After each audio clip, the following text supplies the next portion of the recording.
Zwischen Kampenwand und Chiemsee ist unser Meisterbiologe Thomas Gerl unterwegs. Es geht um die 3 großen W. Wild, Wald und Wolf. Aber der Reihe nach. Der gute Lupus kommt erst später ins Spiel. Wir beginnen mit Wild, Wald und dem Menschen. Ja, Wild und Wald ist eine Sache, die zusammengehört, aber oft auch gar nicht so richtig zusammenpasst, erstaunlicherweise, weil eben auch hier der Mensch eingegriffen hat, sowohl was den Wald betrifft, als auch was das Wild betrifft. Und ich glaube, das könnten wir uns heute mal angucken, was da für Konflikte zwischen Wald, Wild, Mensch auftreten. Und hier in dem Wald sind wir schon richtig. Also dieser Konflikt Wald und Wild ist einer, der einfach ein Interessenskonflikt ist. Ne? Die Förster sagen, Reh, Schädling, alles abschießen, so ungefähr. Der Jäger hat da natürlich eine ganz andere Meinung. Der Jäger sagt, naja, das ist ein tolles Wildtier, sollte man hegen und pflegen. Das geht so weit, dass die Rehe im Winter sogar gefüttert werden. Früher undenkbar, aber der Mensch hängt an den süßen Tieren.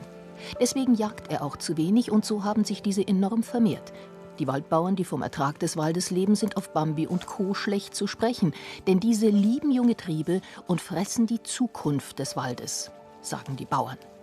Tanne, ne, weiche Nadeln, ist eigentlich gute Winternahrung für die Rehe. Die müssen da wahnsinnig viel fressen. Kann man sich als Mensch eigentlich gar nicht vorstellen, wie viel die fressen müssen. 10% ihres Körpergewichts. Also ein Reh wiegt ungefähr 20 Kilo, muss jeden Tag 2 Kilo Pflanzenmasse fressen. Also das wäre wie wenn ich mit meinen 80 Kilo plus minus 8 Kilo essen müsste jeden Tag. Ne? Das schaffe ich ja gar nicht. Das macht eine Menge Baumspitzen und Nadeln, die Reh da frisst. Ein großer wirtschaftlicher Schaden, weil die Bäume nicht mehr gerade wachsen und krumme Stämme einfach nicht so einen guten Holzpreis hergeben. Da gehen Mensch und Natur nicht wirklich zusammen. Da ist eigentlich ein sehr schönes Exemplar, wo man das gut sehen kann. Also wenn man da auf die Spitze schaut von der Tanne, also es gibt so einen Gipfeltrieb und dann sieht man, oh, das sind ja eigentlich 2, muss man ganz nah hingehen. Ja. Der eigentliche Gipfeltrieb ist da das kleine und da hat so ein anderer das übernommen, weil halt das Reh ja da oben reingebissen hat und das verspeist hat. Ja, ist halt Nahrung für die Rehe. Und damit es genügend Bäume gibt, allerdings nicht für die Rehe, sondern für die Holzwirtschaft, greift der Mensch zu sehr aufwendigen Methoden. Zwar hat der Mensch im letzten Jahrhundert die Rolle des Raubtiers, also von Wolf, Luchs und Co. übernommen, aber nicht besonders erfolgreich. Es gibt mehr Rehe denn je, deswegen das hier. Ja, das ist natürlich jetzt die Variante, man kann sich vorstellen, die Luxusvariante des angepflanzten neuen Waldes. Unter all diesen Plastikhüllen stecken kleine Bäumchen und den Aufwand, das muss man sich mal vorstellen, die werden gepflanzt, dann wird der Pflock reingehauen, dann wird das drüber gemacht und das mal 1000. Ja, das ist ein Riesenaufwand und den Aufwand betreibt man im Prinzip, um die Bäume, die jetzt da drin wachsen, gegen den Wildverbiss zu schützen. Obwohl die Menschen Rehe gerne essen, auch gerne jagen, kommen sie nicht hinterher. Seit 1848 darf nicht nur der Adel, sondern auch der Pöbel jagen. Alle gemeinsam schossen sich auf die prächtigen Hirsche ein und das kleine Reh nutzte die Lücke und vermehrte sich fleißig. Das Ergebnis ist bekannt: Wildverbiss und Überbevölkerung. Und dagegen soll jetzt Plastik helfen?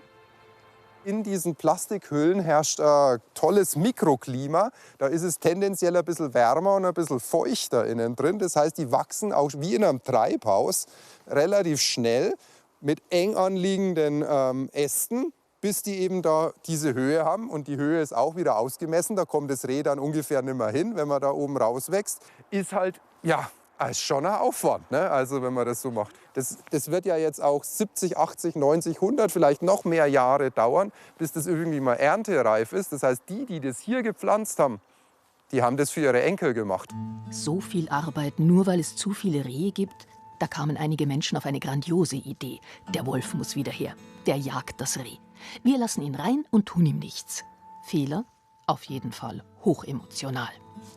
Er wird auf jeden Fall kommen. Also wir werden jetzt nicht sagen können, ach, Wolf, bleib daheim. Das wird nicht passieren. Der Wolf wird kommen, er ist da. Der Wolf macht natürlich schon auch Probleme. Das muss man auch so sehen. Also jetzt gerade im Traunsteiner Gebiet, weil er sich ja auch mit also nicht nur mit Wildtieren begnügt hat, sondern dummerweise auch ja, Schafe und Co. gefressen hat und sich in der Nähe des Menschen aufgehalten hat.